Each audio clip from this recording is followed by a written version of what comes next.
ஓம் ஸ்ரீமாத்ரே நமः. காமாட்சி தேவிக்கு ஜெய்.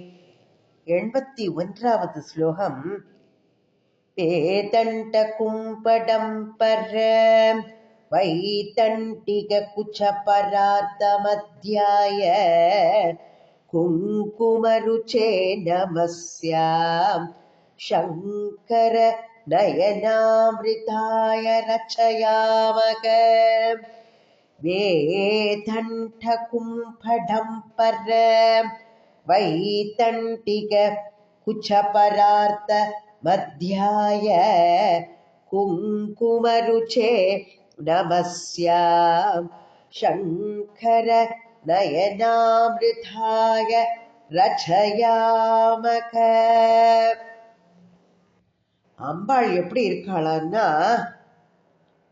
வேதண்ட கும்படம்பர, யானையோட மஸ்தகத்தை தோற்கடிக்க செய்யும்படியான ஸ்தனங்களை கொண்டவள் அப்படின்னு சொல்றா. அப்போ அவளோட அந்த ஸ்தனங்களோட பாரத்தினால இடை எப்படி இருக்கான், நுண்ணிய இடையா இருக்கான் அம்பாளுக்கு. அப்போ குங்குமம் போன்ற சிவந்த மேனி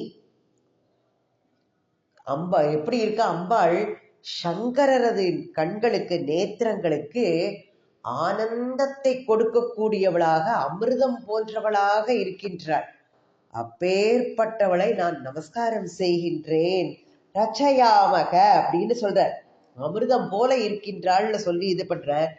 இந்த யானையின் மஸ்தகம் போல குங்கும நிறத்தவளான தேவி யானையோட மஸ்தகம்னு சொல்லுவா, மத்தகம், அதை தோற்கடிப்பதை போன்ற ஸ்தனங்கள். அதான் அந்த கனத்தினால நுண்ணிய இடை எப்படி இருக்க முடியாமல் இருக்க அம்பாள் இடையை சுற்றி ஆதிசங்கரர் சொல்லியிருப்பார். அந்த இடையை மும்முறை அதை காப்பாற்றுறதுக்காண்டி வள்ளி கொடியால சுற்றப்பட்டது போல வயிற்றுல மும்மடிப்புகளை கொண்டிருந்தாளாம். சங்கரருக்கு ஆனந்தம் அளிக்கக்கூடிய அமிர்தம் போன்று விளங்கினாள் அப்படிங்கிறார் சங்கராச்சாரியார். சொல்லியிருப்பார் 72வது ஸ்லோகத்துல சொல்லியிருப்பார், இது அவளோட ஸ்தனம் பாரங்கள் எப்படி இருக்குன்னு. அதனால கணேசன் என்ன பண்ணுவானா, தன்னோட கும்பத்தை தொட்டு பார்த்துப்பார், தலையுத அப்படின்னு சொல்லுவா அவரோட. அப்போ சொல்லியிருப்பார், சமம் தேவி ஸ்கந்த திரிபதன பீதம் ஸ்தனயுகம் தவேதம் நக்கேதம் ஹரது சததம் பிரஸ்மித முகம் யதாலோக்கிய சங்காகுலித ஹிருதயோ ஆச ஜனக ஸ்வகும்பௌ ஹேரம்பக பரிம்ருசதி ஹஸ்தேன ஜடிதி அப்படின்னு சொல்றா. அப்போ என்ன நகில்கள் இரண்டு எப்படி இருக்கான், அது யானையோட கும்பகம் மாதிரி இருக்கிறதுன்னு யாருக்கு, பிள்ளையாருக்கு என்ன ஆயிடுமா, ஒரு சந்தேகம் வந்துடுமா. அந்த சந்தேகத்தினால கலங்கிய உள்ளத்தோட கணபதி என்ன பண்றாரா, சிரிப்பு உண்டாகும்படி தன்னுடைய தலையில் உள்ள இரு கும்பங்களையும் அவசரமாக கையினால் இருக்கிறதா என்று தடவி பார்த்து கொள்கிறார்னு சொல்லியிருப்பார். அப்பேற்பட்ட ஸ்தனங்களோட பாரங்கள்.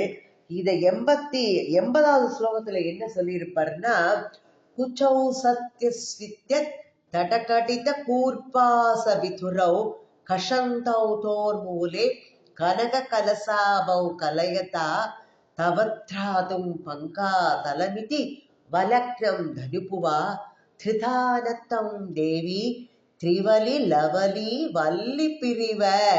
அப்படி பொன் குடங்களை போன்று இருக்கின்ற உனது நகில்களை மன்மதனால் உனது இடுப்பை காப்பதற்கு இருக்கட்டும் என்று இடுப்பில் 3 மடிப்புகளாக தோன்றும் வள்ளி கொடிகளால் 3 தடவை சுற்றி கட்டப்பட்டது போல் காண்கின்றது அப்படின்னு சொல்ற. நல்ல உத்தமமான ஸ்திரீகளுக்கும் ஆண்களுக்கும்னா நெற்றியில 3 கோடுகள், கழுத்துல 3 கோடுகள், இடுப்புல அதே மாதிரி உத்தமமான ஸ்திரீகளுக்கு 3 கோடுகள் இருக்கும். அதான் 3 மடிப்புகள். அந்த மடிப்புகள் அம்பாளுக்கு தேவிக்கு இடையே இல்லையோ அப்படின்னு சந்தேகிக்கப்படக்கூடியதா இருக்கான். அது இந்த ஸ்தனங்களோட பாரங்கள்னால ஒடிந்து விழுந்து விடுமோ இடையில இருக்கிறதுனால அந்த 3 கொடிகளால சுற்றி கட்டப்பட்டது போல அந்த 3 மடிப்புகள் விளங்குகின்றதுன்னு ஆச்சாரிய சங்கராச்சாரியார் ரொம்ப அழகா அந்த ஸ்லோகத்துல வர்ணிச்சிருப்ப. இந்த ஸ்லோகத்துல இது நாம அதைத்தான் பார்த்துட்டு இருக்கோம். இந்த 81வது ஸ்லோகத்துல அடுத்தது 82வது ஸ்லோகத்துல என்ன சொல்ல போறாருன்னா, அதிகாஞ்சிதமணி காஞ்சன காஞ்சிம் அதிகாஞ்சி காஞ்சி தத்ராட்சம் அவனத ஜனானுகம்பாம் அனுகம்பானுகூலம் அஸ்மதனுகூலம். அதிகாஞ்சிதமணி காஞ்சன காஞ்சி அதிகாஞ்சி காஞ்சி தத்ராட்சம் அவனத ஜனானுகம்பாம் அனுகம்பா அனுகூலம் அஸ்மத் அனுகூலம் அப்படின்னு சொல்றார். அம்பாள் என்ன பண்றாளாம், அநேக ரத்தினங்கள் இழைக்க பெற்ற தங்க ஒட்டியானத்தை இடுப்புல தரிச்சுட்டு இருக்காளாம். அதுதான் ஜனத்காரை சாரைன்னு சொல்லுவா. அது ஜல் ஜல் ஜல்னு அந்த இடுப்பு இதுவும் ஒட்டியானம் அது ஒலி எழுப்புமா. அப்போ அது என்னதுன்னா, அவளோட தங்க ஒட்டியானத்தில் உள்ள அந்த மணிகள் பதித்த தங்க ஒட்டியானத்தை அணிஞ்சிட்டு இருக்காளாம். தன்னை நாடி அபயம் அப்படின்னு வணங்குற ஜனங்கள் இருக்கா இல்லையா, அவர்கள்ட்ட மிகுந்த கருணை கொண்டவள். தாயே நீயே சரணம்னு அவள் கிட்டக்க நம்ம போய் சரண் புகுந்தாச்சுன்னா அபயம் கொடுத்து நம்மள்கிட்ட அப்படியே அந்த கருணா கடாட்சம், அவளோட பார்வை அந்த ஓரத்துல கொஞ்சம் பார்த்தா போருமே நமக்கு எல்லாமே கிடைச்சிடும். அவளுடைய கண்கள் தயை மிகுந்ததே. அப்போ தயை தாய் இல்லையா, அம்மாவுக்கு குழந்தைகள்கிட்ட அவள் எப்பவும் ஒரு கருணையோட கூடின பார்வை தான் அவளுக்கு. அதனால எப்பவும் தயை கொண்டவளாம். நம்ம வணங்குற அடியவர்களுக்கு அனுகூலமான ஆத்மஸ்வரூபமாக இருக்கின்றாள் பரம்பொருள். அவள் எங்க இருக்காளாம், காஞ்சி புறத்துல கம்பா நதி தீரத்துல இருக்கா. அவளை நான் கண்டு கொண்டேன் அப்படிங்கிறார் மூகர். அப்போ அகில உலகங்களையுமே அவள் தான் நம்மளை படைக்கிற அவள் தான். அகில உலகங்கள் ஜெகத் ஜனனி அப்படின்னு சொல்றா. ஜகத்தையே படைக்கிறவள். அப்போ அவளோட இது தன் வயிற்றுல வைத்து காப்பாற்றுபவள். அவள் எப்படி இருக்காளாம், தங்க மணிகளும் கற்களும் பதிக்கப்பட்ட கனமான ஒட்டியானத்தை இடுப்புல அணிஞ்சிட்டு இருக்காளாம். அது அவசியம் அப்படிங்கிறார் அவர். ஏன்னா அவளோட இடையோ ஒடுங்கி விழலாப்புல இருக்குங்கிறார். இப்ப அகில உலகத்தையுமே அவள் வயிற்றுல தாங்கி கொண்டிருக்காள்னா இந்த மாதிரி ஒரு கனமான ஒட்டியானத்தை அணிஞ்சு கொள்றது அவசியம் அப்படின்றார். அப்போ அத்தகைய ஒட்டியானத்தோட எப்படி இருக்காளாம், தேவி சக்தியோட நாபி பிரதேசம். அதுதான் நம்ம ஏற்கனவே சொல்றோம், பூமி அதான் பிருத்திவி ஸ்தலம் காஞ்சி. அதுதான் நாபி பிரதேசமான காஞ்சியில தன்னை வணங்குபவர்களுக்கு அனைத்து விதமான அனுகூலங்களையும் அவள் செய்து கொடுக்கிறாள். அதை செய்வதை விட அது அப்படி இல்லை, அனுகூலமான ஆத்மஸ்வரூபமாகவும் அவள் இருக்கின்றாள். அப்பேற்பட்டவள் அகிலாண்ட கோடி பிரம்மாண்ட ஜனனி. அவள் அகிலாண்ட கோடி ஈன்ற அன்னையே பின்னையும் உன்னை கண்ணி என மறை பேசும் அப்படின்பார் தாயுமானவர். ஏன்னா அபிராமி பற்ற ஒரு சொல்லியிருப்பார், எப்பேற்பட்டவளாக இருந்தாலும் நம்மளோட இதுக்காண்டி நாம என்ன பண்றோம், அவள் இங்க அவளுக்கு இவனா பிறந்தா, அவளுக்கு காஞ்சியில பிறந்தா, மலையத்து விஜயனுக்கு மீனாட்சியா பிறந்தா, இமவானுக்கு பார்வதி தேவியா ஹிமா அந்த இதா பிறந்தா அப்படின்ட்டுலாம் நாம சொல்றோம். அப்போ நம்ம வம்பே பிறவியும் வம்பே மலைமகள் இவ என்பதும் நாம் அப்படின்பர். இவள் தன் தகைமையை நாடி விரும்புவதே அப்படின்பர். அப்போ அவர் அப்பேற்பட்டவள் அகில ஜனங்களை அகில உலகங்களையும் ஈன்றாலும் அவள் இன்னமும் கன்னியாகவே இருக்கின்றாள். லலிதா சஹஸ்ரநாமத்தில் சொல்லுவா, நித்திய யௌவனா நித்திய கன்னி. அவள் எப்போதும் கன்னியாகவே. கன்னியாகுமரியில பார்த்தோம்னா பரமசிவனார கல்யாணம் பண்ணிக்கிறதுக்காண்டி இன்னமும் அவள் தவம் பண்ணிட்டு இருக்கா, நித்திய கன்னியா இருக்கான்னு தான் சொல்றா. இப்ப எப்படி உலகத்தையே ஈன்றவளா இருந்தாலும் அன்னை என்றும் கன்னியாகவே இருக்கின்றாள் அப்படின்னு சொல்றா. அதனால்தான் தாய்மானவர் அப்படி சொல்ற, அகிலாண்ட கோடி ஈன்ற அன்னையே பின்னையும் உன்னை கன்னி என மறை பேசும் என்பர் தாயுமானவர் சொல்றார். அடுத்தது 83வது ஸ்லோகத்துல, பரிச்சித கம்பாதீரம் பர்வத ராஜன்ய சுக்ருத சன்னாகம் परकुरु कृपया वीक्षे परमशिवो शङ्क मङ्गलाभरणम् परिचितकम्पादीरम् पर्वतराजन्य सुकृतसन्नाहम् परकुरु कृपया वीक्षे परमशिवो शङ्क மங்களாபரணம். எங்க இருக்கக்கூடியவள்? கம்பா நதி தீரத்துல உலாவக்கூடியவள். அவள் யாரு? பர்வதராஜனுடைய நல்வினை பயனாக அம்பாள் பிறந்திருக்காளாம். அப்போ அந்த பர்வதராஜன் இமயமலை ஹிமவானோட புத்திரி அவள் அதனாலதான் அவர் சொன்னார், ஹிமவானோட புத்திரினால சீர தாழ்வரை அவளுக்கு பெருசா இருக்கு ஜகனம் அப்படின்னு சொல்ற போது, அப்போ இவள் என்ன ஆகுதுன்னா, அந்த நதியில 1000 இதழ் தாமரையில இந்த குழந்தை ஹிமவானோட நல்வினை பயன்கள்னால இந்த ஹிமவானுக்கு புத்திரியாக அவள் அவதரித்தாள் அப்படின்னு சொல்லுவா. அப்போ பர்வதராஜனுடைய நல்வினை பயனாக இருக்கக்கூடியவள் அம்பாள். பரமசிவனுடைய மடிக்கு அழகை செய்யக்கூடியவள். எப்படி இருக்காளாம்? ஒரு மங்கள ஆபரணம் போல இருக்காளாம். அப்பேற்பட்டவளை என்னுடைய குருநாதரது கருணையினால் நான் காணப்பெற்றேன் அப்படிங்கிறார் மூகர். அவர் சொல்றார், அவருடைய குருநாதரோட கருணையினால நான் காணப்பெற்றேன். பர குரு கிருப்பையா வீட்சேங்கிறார். அவருடைய குருவோட இதனாலதான், கடாட்சத்தினால கருணையினால நான் அவளை காணப்பெற்றேன் அப்படிங்கிறார். அப்ப அந்த கம்பா நதி தீரத்துல உலாவும் பர்வதராஜகுமாரி காஞ்சியையே என்ன பண்றாளாம்? ஸ்ரீபுரமாக்கிறாளாம். தன் கோவிலையே சிந்தாமணி கிரகம் மாதிரி மாத்திட்டு இருக்காளாம். அங்க எப்படி இருக்காளாம்? ஸ்ரீசக்கரத்துல பத்மாசனத்துல அமர்ந்த கோலம் மாதிரி பஞ்ச பிரம்மாசனத்துல சிவனோட மடியில அமர்ந்த மங்கள திருக்கோலமாக இருக்கின்றாளாம். இந்த பிறவில நாம் அவளுக்கு அப்பேற்பட்ட அந்த குருவோட கடாட்சத்தினால நான் அவளை காண்கின்றேன் அப்படின்னு சொல்றார் மூகர். என் குருநாதரோட கிருபையினாலதான் நான் அவளை காண்கின்றேன் அப்படின்னு சொல்றார். நாமளும் அந்த மாதிரி அப்பேற்பட்ட சுரூபத்தை மனசால தியானம் பண்ணி அகக்கண்ணுல நாம காணலாம். நம்ம அம்பாளை நம்மளோட பக்திக்கு வச்சு அவள் நம்ம இதயத்துல நிச்சயமா குடியிருப்பா அவள். அடுத்தது 84வது ஸ்லோகம். தத்தமதனஸ்ய சம்போஹோ பிரதீயசே பிரம்மச்சர்ய வைதக்தி தவ தேவி தருணிமஸ்ரீ சதுரிமபாகோ ந சக்ஷவே மாதக. தத்தமதனஸ்ய சம்போஹோ பிரதீயசே பிரம்மச்சர்ய வைதக்தி தவ தேவி தருணிமஸ்ரீ சதுரிமபாகோ ந சக்ஷமே மாதக.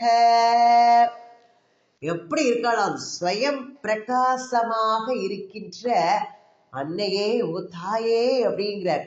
நீ என்ன பண்ணின?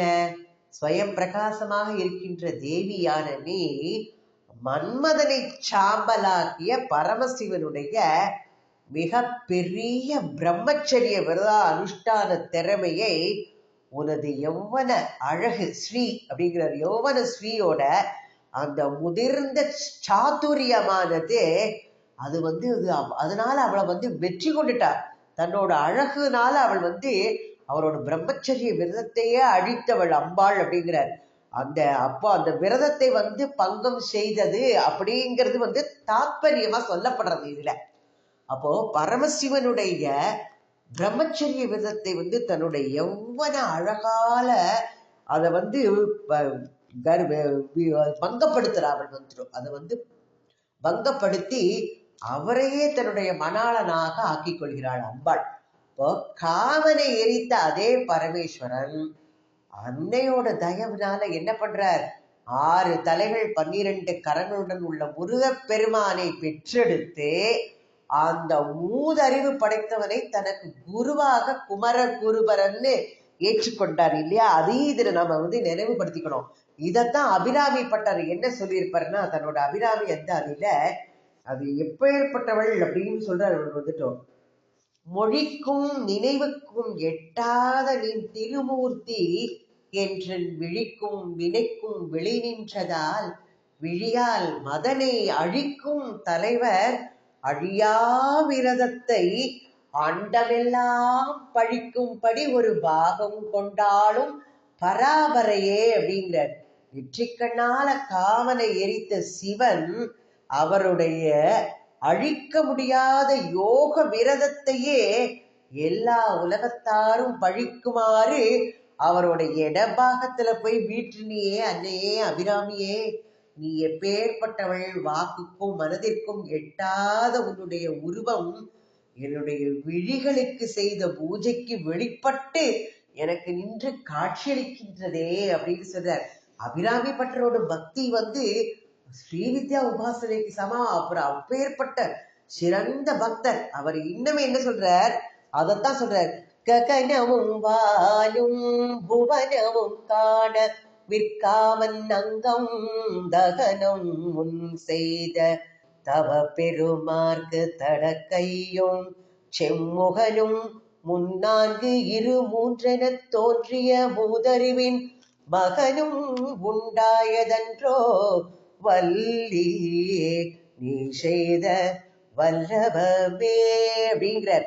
ஆனந்தவல்லியான அன்னை அபிராமியே, விண்ணுலகும் மண்ணுலகும் அழியுமாறு அந்த மன்மதனை அறியுமாறு சிவன் அந்த மன்மதனை எரித்தார்.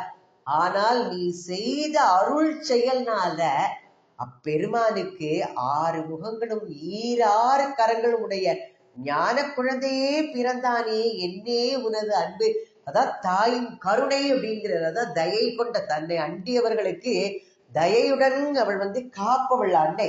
அவளுக்கு படைக்கிறத விட காக்கிறதுல அவளுக்கு ரொம்ப ஆசையாம். படைத்த உயிர்களை அவர்கள் காக்கிறதுல அன்னைக்கு ஈடு யாருமே கிடையாது அப்படின்பா.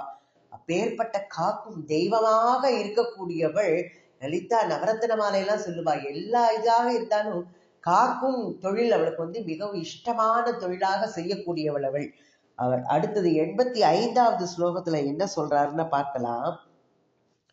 மத ஜல தமால பத்ரா வசனித பத்ரா கராத்ருத கனித்ரா விஹரதி புலிந்த யோஷா குஞ்சா பூஷா பணீத்ர கிருதவேஷா.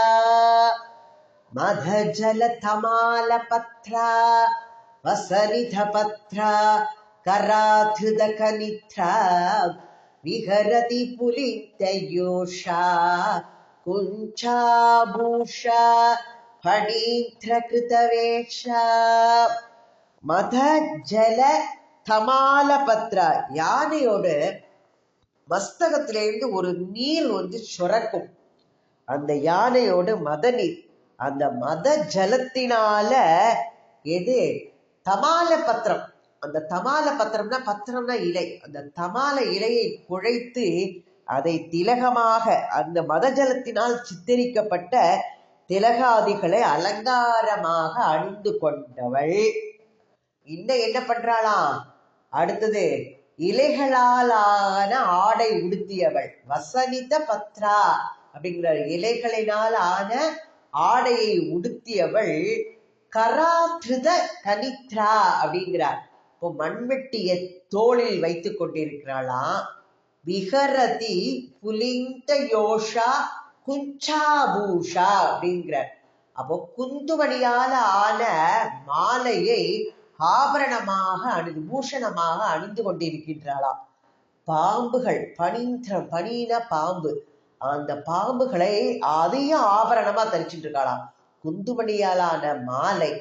என்ன வேடவ பெண்ணை எப்படி இருக்காளாம், புலிந்த யோஷா இலை சருகையே வஸ்திரமாக உடுத்தி கொண்டு கையில் மண்வெட்டியை வைத்து கொண்டு குந்துமணி மாலையை ஆபரணமாய் அணிந்து நாக ஆபரணம் பூண்டவள் ஒரு வேட ஸ்திரீயாக கம்பா நதி கரையில அவள் லீலை செய்துட்டு இருக்காளாம். அதாவது அங்கதான் உலாவிட்டு இருக்கா வேடவ பெண்ணாக அப்படின்னு சொல்றார்.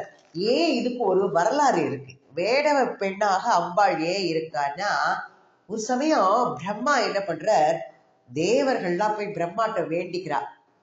இந்த ஒரு அசுரன் யாரு, சுந்தோபசுந்தர்னு 2 அசுரர்கள் இருக்கா. அவர்களை அழிக்கிறதுக்கு என்ன பண்றாருன்னா, அழகு பொருட்கள் இருக்கு இல்லையா, அதுல இருந்து ஒவ்வொரு இதுல இருந்து அழகு பொருட்கள்ல இருந்து ஒரு முனை அளவு எடுத்து அதுக்குத்தான் ஒரு உருவம் பண்றாராம். இருந்து ஒரு கொஞ்சம் கொஞ்சம் ஒரு முனை அளவு ஒவ்வொரு அழகு பொருள்ல இருந்து எடுத்து அவர் ஒரு உருவம் பிரதிமை ஒண்ணு இது பண்றார். அது ஒரு பெண்ணா இது பண்றாரு. அதனாலதான் திலம்னா எள்ளு, அதுல இருந்து உருவாக்கப்பட்ட பெண்ணுங்கிறதுனால திலோத்தமை அவளுக்கு பெயர். திலோத்தமைன்னு ஒரு பெண்ணை உருவாக்கி அவள் உருவாக்குறார். பிரம்மா தான் அதை படைக்கிறார் இந்த சுந்தாசுந்தரரை அழிக்கிறதுக்காண்டி. ஆனா திலோத்தமை படைச்சோன்னா பிரம்மாக்கு என்ன பண்றதா, அவருக்கே ரொம்ப ஆசை வந்துடுறதாம். அந்த பெண்ணை நாம மணந்துக்கணும் அப்படின்னு என்ன பண்றது, அவளோட அழகுல மயங்கி பிரம்மா அவளை நாம எப்படியாவது அடையணும்னு முயற்சி பண்றாராம். அதை பார்த்த உடனே திலோத்தமைக்கு பயம் வந்துடுறது. அவ என்ன பண்றாளாம், ஒரு மான் வடிவம் எடுத்துட்டு அவள் அப்படியே ஓடுறாளாம். ஓடவுடனே பிரம்மா என்ன பண்றாரா, அவரு ஒரு மான் வடிவம் எடுத்துக்கிறாராம். அவரும் ஒரு மான் மாதிரி வேடம் எடுத்துட்டோ அவளை பின்தொடர்ந்து துரத்தி போறாராம். அப்போ திலோத்தமை காப்பாத்துங்கோ காப்பாத்துங்கோன்னு அபய குரல் எழுப்பிண்டே ஓடுறான். அதை கேட்டோன்னா பரமேஸ்வரர் என்ன பண்றார், வேட உருவம் கொண்டு அவரும் வரார். எதுக்கு, அவருக்கு துணைக்கு யார் வரா, வேதங்கள் எல்லாமே நாய் உருக்கொண்டு அவரை பின்தொடர்ந்து வேடுவர் உருவம் கொண்டு பரமேஸ்வரன் வரார். அது அவரு என்ன பண்றாரு, மயில் தோகை, குந்துமணி ஆபரணம், மான் தோல், கையில வில்லு அம்பு எல்லாத்தையும் எடுத்துட்டு அவ வரா. அம்பாளும் இப்ப நம்ம மேல சொன்னோமே அதே மாதிரி யானையோட மத நீரோட தமாலை இலையை குழைத்து திலகம் இட்டு இலைகளாலான ஆடை உடுத்தி மண்வெட்டிய தோல்ல சுமந்துட்டு குந்துமணியாலான மாலை பாம்புகளை ஆபரணமா வச்சு எல்லாம் கொண்டு வேடுவ பெண்ணாக அம்பாளும் சிவனை தொடர்ந்து வந்ததாக அநேக வேடிச்சிகள் சூழ சிவனை தொடர்ந்து வந்ததாக ஒரு வரலாறு இருக்கு. அப்போ ருத்ரன் என்ன பண்றாரா, உடனே பிரம்மா மேல ஒரு அம்பு விடுறார். அதை விட்டோன்னு பிரம்மாவுக்கு அவரோட மயக்கம் போயிடுறது. தன்னோட தவற உணர்ந்து அவரை மன்னிப்பு கேட்டோடனே பரமேஸ்வரன் அவரை மன்னிச்சு விட்டுறார். அதனால இந்த பாடல்ல சொல்லப்பட்டிருக்கிற வரலாறு இது.